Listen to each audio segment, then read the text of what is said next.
कब तक फिर आप लोगों को ये तो था कि आज रात में नहीं आएंगे, तो फिर रात में क्या आपको पता चला कितने बजे क्या हमें तो पता नहीं आज आएंगे, ये बोल के नहीं थी ना आएंगे, तो हम तो सो रहे थे। रात को वो 3 लोग आए थे गाड़ी से, आवाज गाड़ी थी? बोलेरो गाड़ी थी, आवाज लगाई गेट खोलो, हमने बोला कौन है, तो जल्दी से वो उतार उतार के चले गए। हमने बोला वेदराम से कि ना इन्हें क्या होगा, उसने बोला मैं आया तो मंदिर पे बेहोश पड़ी थी ये वेदराम जो कि ड्राइवर के साथ में बैठा था, महंत नहीं, बाबा जी का चेला। बाबा जी का जो चेला है वो, तो उसने क्या बोला कि बेहोश पड़ी थी मंदिर पर। अच्छा, और उसके बाद में यहाँ पर उन्होंने कितने बजे यहाँ पर पहुंचे? रात के 11:30 बजे 11:30 बजे। उसके बाद 11:30 बजे वो लोग यहाँ पहुंचे तो उतार के उनको यहाँ पर बैठा के चले गए, लेटा के डाल के चले गए दरवाजे पे। ये दरवाजे पे डाल हाँ के जी चले हाँ गए। जी। अच्छा, फिर क्या हुआ?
बहुत हुआ महिलाओं पर वार, अब की बार मोदी सरकार। दोस्तों, भाजपा की सरकार आ गई है और कहाँ गई ये स्लोगन जब मोदी जी, जब योगी जी और तमाम प्रवक्ता और अमित शाह जैसे लोग ये तमाम नारे दिया करते थे। बहुत हुआ महिलाओं पर वार, अब की बार भाजपा सरकार। तो क्या मैं पूछना चाहता हूँ, वो आज महिलाओं पे वार होना खत्म हो गया है? दोस्तों, बीते दिन पहले ही बदायूं के अंदर कुछ उसी तरह की डरावना हरकतें की गई। दर्दनाक एक कहानी, उसी वो घटना को अंजाम दिया गया जो कि कुछ दिन पहले, कुछ महीने पहले हम लोगों ने हाथरस के अंदर देखा हुआ था। हाथरस के अंदर जब ये केस हुआ तो हम लोगों ने सोची, जिस तरह से योगी सरकार को लताड़ लगाई थी सीबीआई ने, इलाहाबाद हाई कोर्ट ने, तो हम लोगों ने ये सोचा था कि अब ये एक लेसन मिली है योगी सरकार को और वो इस चीज से सीखें और वो इस घटना को हम आगे कभी नहीं देखेंगे और ऐसा कभी भी फ्यूचर में नहीं देखने को मिलेगा। लेकिन दोस्तों, योगी सरकार शायद इस चीज से संभलती नहीं है और सीखती नहीं है, क्योंकि उन्हें अपना रामराज लाना है। जो कि यहाँ पे देख रहे हो आप। तो क्या वो रामराज आ गया दोस्तों? आज कुछ दिन पहले ही हाथरस के बाद बदायूं जैसा एक दर्दनाक मामला आता है, जहाँ पे एक 50 साल की महिला के साथ जो दरिंदगी की जाती है, वो काफी शर्मनाक बात है। और लोग क्यों ऐसी ह्यूमैनिटी को, इंसानियत को भूल जाते हैं दोस्तों? जिस तरह से उस पुजारी ने उस महिला के साथ जो किया, आपको कहानी पता ही होगा दोस्तों। अगर नहीं तो आपको मैं बता दूं कि एक महिला रहती है जो रोज अपने परिवार की सलामती के लिए मंदिर जाया करती थी। उसके साथ एक दिन दरिंदगी होती है देर शाम, और कौन करते हैं तो मंदिर के पुजारी और उनके 2 और चेले चपाटे मिलकर। ये दरिंदगी दोस्तों, ये ना सिर्फ एक दरिंदगी कहा जा सकता है, बल्कि जो उसके साथ जो उसके अंग के साथ किया गया दोस्तों, वो बहुत ही शर्मनाक। और आई कैन एक्सप्लेन दैट। सो दोस्तों, उसके दरिंदगी करने के बाद उसको मार दिया गया, और उसके साथ जो किया गया वो आप लोग सुन चुके होंगे। सो मैं दोबारा इस चीज पे नहीं जाना चाहता हूँ।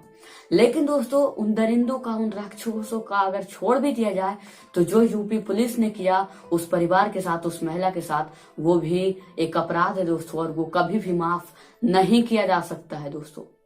उस महिला के साथ जब ये हुआ, तब उसके परिवार ने पुलिस को कई बार कॉल करने की कोशिश की, लेकिन उससे कांटेक्ट हो पाया, लेकिन पुलिस वहां पे नहीं आई दोस्तों। देर रात उस महिला के साथ ऐसे हुई। उसके बाद वो जो पुजारी रहते हैं और 3 चेले चपाटे एक स्कॉर्पियो से लेकर उस महिला को उसके घर के सामने उसके शरीर को फेंकवा देते हैं, और वो चले जाते हैं। जब उनके बच्चे और उनके जो परिवार वाले हैं वो पुलिस को बुलाते हैं, तब पुलिस वहां नहीं आती है दोस्तों। यहाँ तक नहीं, बल्कि पुलिस 2 दिन तक नहीं आती है, और उस लाश की पोस्टमार्टम जो है दोस्तों, डेड बॉडी की, जो उस औरत की पोस्टमार्टम की जानी चाहिए थी, वो भी 48 घंटे की बात की गई दोस्तों। ये है हमारी सच्चाई आज पुलिस की यूपी के अंदर दोस्तों। जब कहते हैं ना कि मोदी 56 इंच का सीना है, तो मुझे लगता है वो 2 इंच का सीना भी अगर रखते तो आज इस देश में ऐसी घटनाओं को अंजाम नहीं दिया जाता। किस तरह से दोस्तों, जितनी गुनहगार वो दरिंदे थे, पुजारी था मंदिर का, उसको पुजारी ढोंगी था, उससे बड़ा अगर कोई अपराधी है तो मुझे लगता है वो यूपी पुलिस थी, पुलिस यूपी सरकार थी दोस्तों। बीते दिन आपने हाथरस के अंदर जो केस देखी, उसके बाद आपको लगा होगा कि ये अगले बार से ये देखने को नहीं मिलेगा, और ऐसी केसेज यूपी के अंदर तो काफी तरीके से बंद हो जानी चाहिए थी। जिस तरह से उन्होंने सीबीआई ने प्रूफ किया गया कि वो रेप हुआ था, और जिस तरह से मीडिया की तो क्या ही बोले, मीडिया ने जिस तरह से उस परिवार को बदनाम किया और कहा कि ये परिवार झूठ बोलने के लिए अपोजिशन से पैसे लिए हैं, ये वो, और कई बार धमकाया भी गया दबंगों के द्वारा। खैर, उसे छोड़ दिया जाए, वो तो दबंगी है, इसीलिए करते ही हैं। लेकिन जो हमारे मीडिया, जो सरकार दोस्तों, यहाँ पे डीएम हाथरस जो है, वो भी उनको उस परिवार को धमकाते हुए नजर आते। जब परिवार के साथ एक सपोर्ट देना चाहिए था उस डीएम को, उस ऑफिसर्स को, तब वो उस परिवार को डरा रहे थे दोस्तों। सिर्फ वहां ही नहीं, बल्कि दोस्तों एडीजी प्रशांत कुमार भी दोस्तों जो थे, वो भी यहाँ पे किस तरह से भद्दी बातों का प्रयोग कर रहे थे, और ये तमाम चीजें से बताने की कोशिश कर रहे थे कि ऐसा कुछ हुआ ही नहीं है। The allegation is wrong. यहाँ पे एक झूठी खबर फैलाई जा रही है, जो कि दोस्तों वहाँ पे एक बहुत ही गलत था। कुछ पत्रकारों ने यहाँ पे दोस्तों अपनी सच्चाई को लाना शुरुआत भी किया, और कुछ पत्रकारों ने एक साहसिक कदम लेकर इस चीज को दिखाया भी। तो वही कुछ ऐसे भी मीडिया के पत्रकार थे जो सिर्फ इसे झूठी और दगाबाजी की एक मिसालें दे रही थी, और किस तरह से लोगों को भटकाई, उस परिवार पे लांछन लगाए, उस परिवार को बदनाम किया।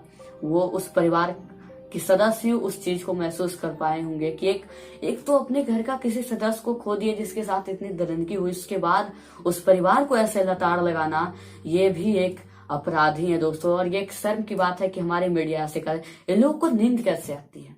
सवाल यहाँ पे ये है कि जो लोग ऐसे करते हैं, उसके 24 घंटे तक दोस्तों इस परिवार की जो औरत के साथ जो हुई थी उसका एफआईआर तक नहीं लिखा गया। और क्या बोला गया दोस्तों, पुलिस लगातार बोलती रही कि कुएं में गिरकर इस महिला की मौत हो गई है, और एफआईआर लिखने से मना करती रही। 48 घंटे बाद दोस्तों पोस्टमार्टम किया गया, और तब भी ये रामराज की बात होती है।